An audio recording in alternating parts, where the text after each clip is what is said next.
Bonjour à tous. Eh bien, aujourd'hui, il faut encore parler et toujours parler des mêmes choses, puisque nous sommes dans un pays qui visiblement ne semble rien comprendre. On a d'un côté un président comédien, ou un président candidat, ça c'est comme vous voulez, qui est en campagne naturelle depuis à peu près presque 2 ans, et qui va se faire certainement réélire parce que les mêmes causes vont produire les mêmes effets. Donc c'est la peur du loup, bien entendu. Et ce loup, il a un nom, vous le connaissez tous, c'est Marine Le Pen. Donc, on va préférer poursuivre avec des gens qui, eux, n'ont rien fait pour la France, quoi qu'il arrive, ne feront rien pour la France, ils veulent même la déconstruire. C'est quand même eux qui l'ont dit, c'est pas moi. Vous avez un exemple concret d'ailleurs de cette chose, c'est avec la censure sur ce qu'on appelle les réseaux sociaux, là, où on a même créé sur l'un des plus connus, Facebook, un standard dit ou nommé qualité. C'est quoi? C'est un simple système de censure que le réseau impose à ses membres, sans contrepartie, sans discussion possible. Alors on n'a jamais vu ça, même dans les grands pays démocratiques bien connus, c'est-à-dire la Chine, l'URSS, Cuba, le Venezuela, cher à Mélenchon, et j'en passe notamment avec des pays du Moyen-Orient. On est dans ce système incroyable, et depuis plus d'1 an, alors que la France a été mise sous été noir, que nos libertés nous ont été supprimées, avec 3 confinements, plusieurs couvre-feux différents, le port d'un masque, qui aujourd'hui, tout le monde vous le dit, tout le monde le répète, ne sert à rien, notamment en plein air, parce que franchement, en plein air, heureusement d'ailleurs, le virus n'est pas porteur. On ne peut pas, a priori, choper ce virus dans les airs. Eh bien, c'est pas grave, on continue, on fait comme si de rien n'était.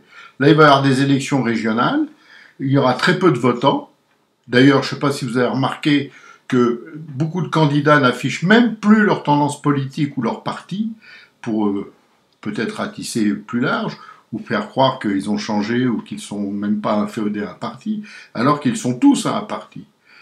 On vient de voir un truc incroyable, dans une élection partielle, la candidate LaREM est arrivée en tête, largement, avec 30% des voix, et sera vraisemblablement élue au second tour. Alors, on va nous ressortir le coup des régionales, avec le danger du Rassemblement national qui a succédé au Front national, et déjà, on vous annonce qu'ils sont en tête partout, attention, le danger est là, donc on vous ressort à chaque fois, cette peur du loup. Et cela fonctionne admirablement. Tous les médias se mettent de la partie, le gouvernement, lui, ne gouverne rien, mais rien. Parce qu'il y a une chose aussi qu'il faut savoir, c'est que la sortie de cette crise de santé n'est pas la fin du problème. Parce que le vrai problème, ça va être la crise économique. Tout aussi vrai, la crise de l'insécurité. Parce qu'aujourd'hui, l'insécurité, elle est partout en France, même dans des petits villages, partout. Partout. Il suffit d'ouvrir les journaux locaux, il suffit de lire ce qui se passe, et on s'aperçoit que la sécurité, elle règne partout, partout. Et évidemment, il ne faut pas le dire parce que sinon on va être d'affreux racistes. Vous savez que c'est affreux ça, d'affreux racistes. Mais elle vient souvent de gens qui n'aiment pas la France, et qui d'ailleurs ne veulent pas se sentir français. Parce que la France est un pays d'accueil, la preuve. Vu le nombre d'étrangers qui vivent en France aujourd'hui, c'est sûr que c'est un pays d'accueil. Mais non, c'est pas grave, on continue.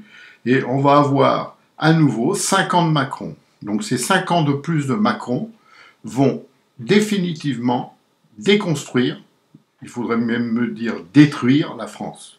Et après, il n'y aura plus rien. Parce que, ne vous trompez pas, nous sommes en plein dans une véritable guerre.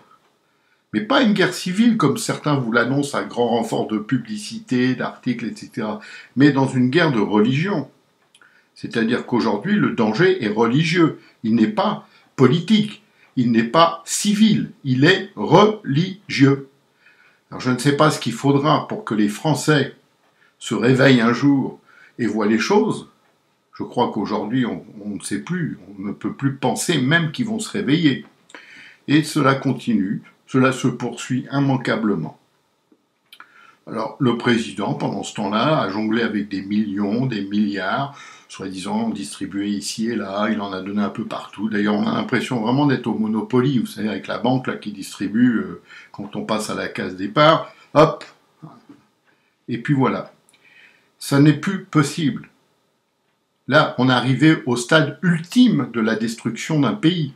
On est arrivé, si vous voulez, à une période où, sauf un miracle, je dis bien un miracle, un réveil des gens, rien ne bougera. Mais tout empirera par contre.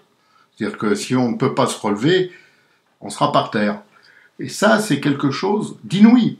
C'est quelque chose qui n'est pas vivable. Et pourtant, ça continue. Bon, sur ce, je vais en rester là parce que ça sert à rien de s'exprimer pour dire les choses que l'on peut répéter à l'envi.